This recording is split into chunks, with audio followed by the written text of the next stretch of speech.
এটা কি বলুন তো, দেখে চিনতে পারছেন? এটা হচ্ছে সজনে ডাঁটার আচার। চলুন আপনাদের সাথে আজ আমি শেয়ার করব সজনে ডাঁটার আচারের রেসিপিটা। সবার প্রথমে সজনে ডাঁটাগুলোকে ছোট ছোট করে কেটে নিয়েছি, কেটে ভালো করে ধুয়ে নিয়েছি।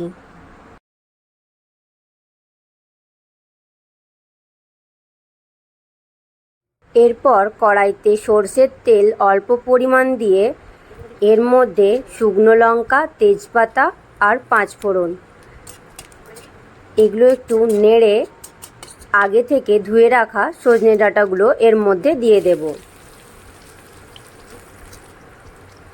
সজনে ডাঁটাগুলো খুব বেশি ভাজা চলবে না, ভাজলে কিন্তু শক্ত হয়ে যাবে, জাস্ট একটু নেড়ে নিতে হবে।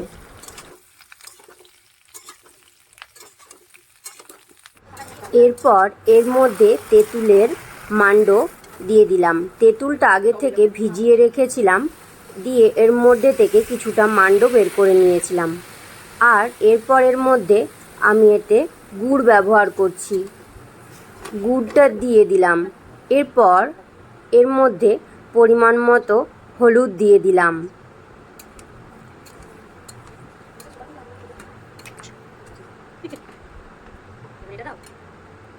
এরপর এর মধ্যে নুন দিয়ে দিলাম পরিমাণ মতো। এটা এরপরে ভালো করে নেড়ে ফুটতে দেব।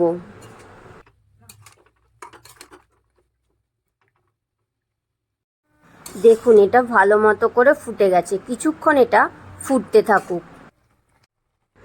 এটা ফুটে যাওয়ার পর কতটা কমে এসছে দেখুন। এইভাবে আপনারা একটু গ্রেভি গ্রেভিও রাখতে পারেন, আবার পুরোটা শুকনোও করে নিতে পারেন। এরপর আমি গ্যাসের ফ্লেমটা বন্ধ করে দেব। মশলা বানানোর জন্য পাঁচফোড়ন, গোটা জিরে আর গোটা মৌরি, এই তিনটে জিনিস ভালো করে শুকনো খোলায় নেড়ে আমি এগুলো ভেজে নিচ্ছি। দেখুন মশলাটা আমার গুঁড়ো করা হয়ে গেছে।